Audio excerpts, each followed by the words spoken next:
आज आहे 21 सप्टेंबर 2025. मी जात आहे अकोल्याकडं आणि या ठिकाणून परत महाराष्ट्रातल्या शेतकऱ्याला अंदाज देणार आहे, कारण की राज्यामध्ये पाऊस आता सत्र चालूच आहे.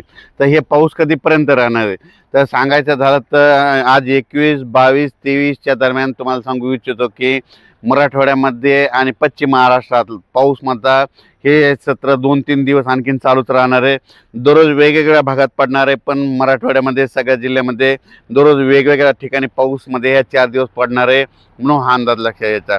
त्याच्यानंतर राज्यात देखील काय होणार आहे, म्हणजे दिवसा ऊन पडेल. म्हणजे राज्यात पूर्व विदर्भ, पश्चिम विदर्भ, दक्षिण महाराष्ट्र, उत्तर महाराष्ट्र, कोकणपट्टी, खानदेश काय होईल, दिवसा दुपारपर्यंत ऊन पडेल आणि लगेच काही ठिकाणी दुपारनंतर, काही ठिकाणी रात्रीच्याला, काही ठिकाणी मध्यरात्री स्थानिक वातावरण तयार होऊन पाऊस पडणार आहे.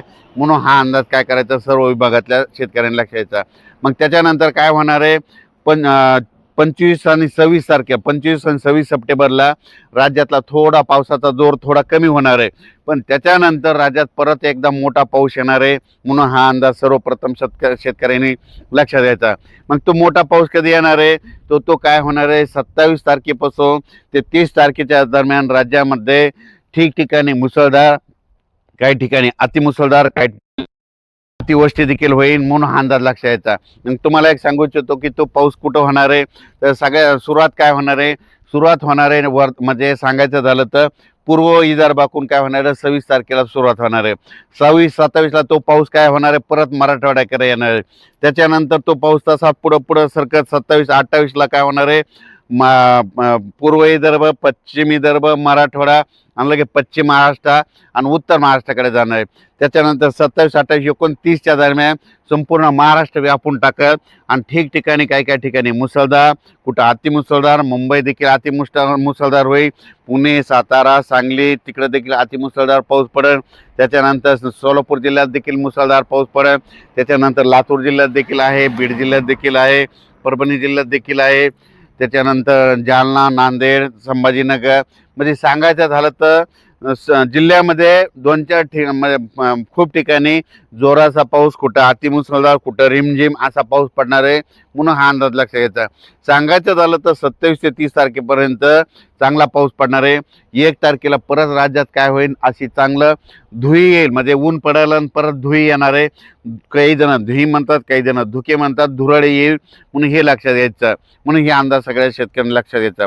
सांगायचं झालं तर म्हणजे 26 तारखेपासून, 26 तारखेच्या रात्रीपासून म्हणजे सुरुवात इकडून, म्हणजे पूर्व इकडून होणार आहे आणि त्याच्यानंतर 27ला तो पाऊस मराठवाड्याकडे येणार आहे आणि 28ला मग आणखीन बऱ्याच भागाकडे जाणार आहे. म्हणून सर्व शेतकऱ्यांनी काय करायचं, जशी शेतीची वेळ भेटेल तशी कामे करायची.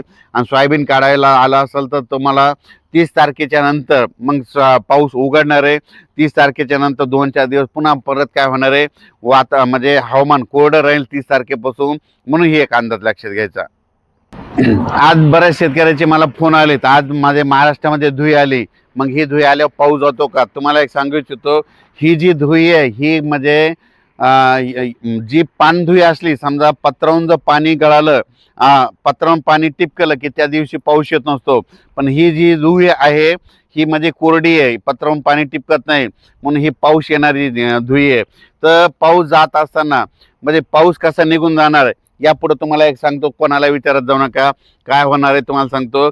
1 ऑक्टोबर ते 10 ऑक्टोबर दरम्यान, 1 ऑक्टोबर ते 10 दरम्यान एक धुई येईल बघा. त्या धुईमध्ये काय होईल, इतकी जोराची धुई असेल, त्या धुईमध्ये काय होतं, जे झाडं आहेत, झाडाव पिकाव कुठं पण असे जाळे दिसतात बघा. मग ती जाळे धुई आली की तुम्ही म्हणायचं कंप्लीट 12 दिवसांना आता पाऊस निघून जाण्याच्या तयारीत आहे. म्हणून हे अंदाज तुम्हाला धुई देणार आहे.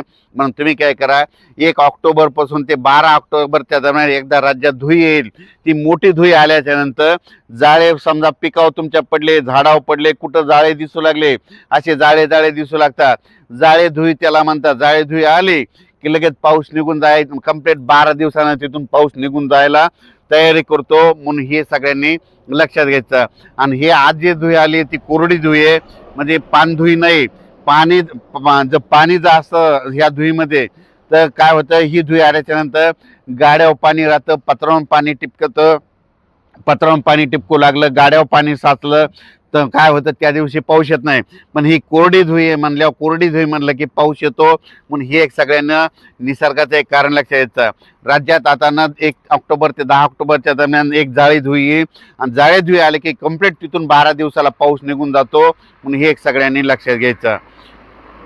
पण राज्यात मात्र 26 तारखेपासून ते 29 तारखेपर्यंत ठिकठिकाणी जोराचा पाऊस पडणार आहे.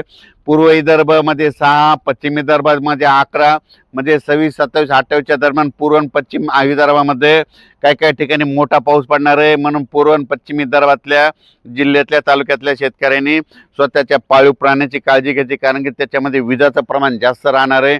म्हणून हे अंदाज लक्षात घ्यायचा. त्याच्यानंतर मराठवाड्यातल्या सगळ्या जिल्ह्यातल्या तालुक्यातल्या गावातल्या शेतकऱ्यांनी म्हणजे 27 तारखेपासून ते 29 तारखेपर्यंत जोराचा, कुठं रिमझिम, कुठं मोठा, कुठं अति मुसळधार पडणार आहे. म्हणून मराठवाड्यातल्या सगळ्या जिल्ह्यातल्या शेतकऱ्यांनी हा अंदाज लक्षात घ्यायचा. पश्चिम महाराष्ट्रात देखील जरा जास्त पाऊस पडणार आहे. म्हणून पश्चिम महाराष्ट्रातल्या शेतकऱ्यांनी 27 पासून 30 तारखेपर्यंत आपण आपल्या पाळीव प्राण्याची काळजी घ्या, कारण की विजाचं प्रमाण जास्त आहे. काही ठिकाणी आपली जनावरे नदीच्या काठी बांधू नका, कारण की एखाद्या पाऊस जास्त असल्यामुळं पूर येण्याची शक्यता आहे. म्हणून हे लक्षात घ्यायचं. उत्तर महाराष्ट्रातल्या शेतकऱ्यांनी देखील काय करायचं, नंदुरबार, धुळे, जळगाव, नाशिक, इगतपुरी त्यांना सांगू इच्छितो की तुम्ही देखील काय करायचं, म्हणजे तुमच्याकडं 28, 29, 30च्या दरम्यान जोराचा पाऊस पडणार आहे. म्हणून तुम्ही देखील आपल्या पाळीव प्राण्यांची काळजी घ्यायची, कारण की याच्यामध्ये विजाचं प्रमाण जास्त राहणार आहे. वारं देखील असं. म्हणून तुम्ही तुमच्या काळजी घ्यावे. म्हणून हे लक्षात येतं. मुंबईकरांना देखील सांगू इच्छितो, मुंबईकरांना 28, 29, 30च्या दरम्यान मुंबईकडे देखील काही ठिकाणी अतिवृष्टी होणार आहे. म्हणून सखोल भागामध्ये पाणी देखील साचलं. टीव्हीला बातम्या देखील येतात मुंबईला पाणी साचलं. म्हणून मुंबईकरांनी देखील ही दक्षता म्हणून हा अंदाज लक्षात घ्यायचा. अचानक वातावरणात बदल झाला, लगेच उद्या एक मेसेज दिला जाईल. धन्यवाद.